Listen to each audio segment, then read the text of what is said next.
బాలమణి గారు మహమ్మదుల్లా నగర్ శంషాబాద్ అంట. షుగర్, కడుపులో నొప్పి, మంట, కాళ్ళు చేతులు ఉండడం, నోటిలో తడి ఉండదు, ఎండిపోతుంది, నిద్ర పట్టదు, ఆకలి లేదు, నడుము గుంజుడు, లేవలేను, అన్నం తింటే మోషన్ అయిపోతుంది, అరికాళ్ళు మంటలు. ఎవరు మీరేనా? ఈ మాధవి నువ్వు తీసుకొచ్చిన వాళ్ళ? మాధవి, ఈ సిస్టర్ మాధవికి 3 సంవత్సరాలు ఓవర్ బ్లీడింగ్. మాట్లాడు. మీరు ఏమికి చెప్పారా మంచిగా అయిపోతుందని? మంచిగా అయిపోతుంది, అన్నీ తగ్గిపోతాయమ్మా. వీళ్ళ ఎవరెవరు వచ్చారు?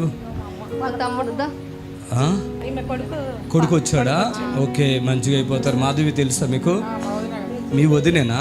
మైకులో మాట్లాడు మాధవి. 3 సంవత్సరాలు అసలు ఆమె 3 సంవత్సరాలు నేను చాలా ఓవర్ బ్లీడింగ్ తోని హాస్పిటల్కి వెళ్ళిన. 3 సంవత్సరాలు, ఒక రోజు కాదు 2 కాదు, 3 సంవత్సరాలు.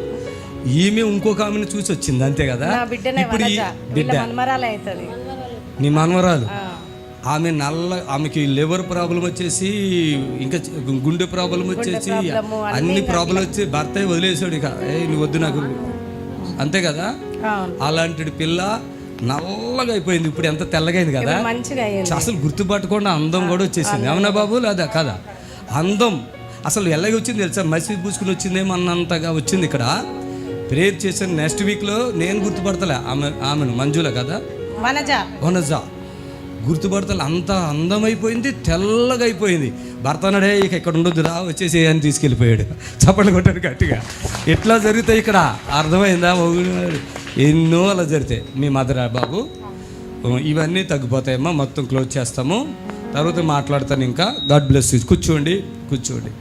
ఓవర్ బ్లీడింగ్ 3 years అలా ఆయన బస్సుతో నడుపుతాడు.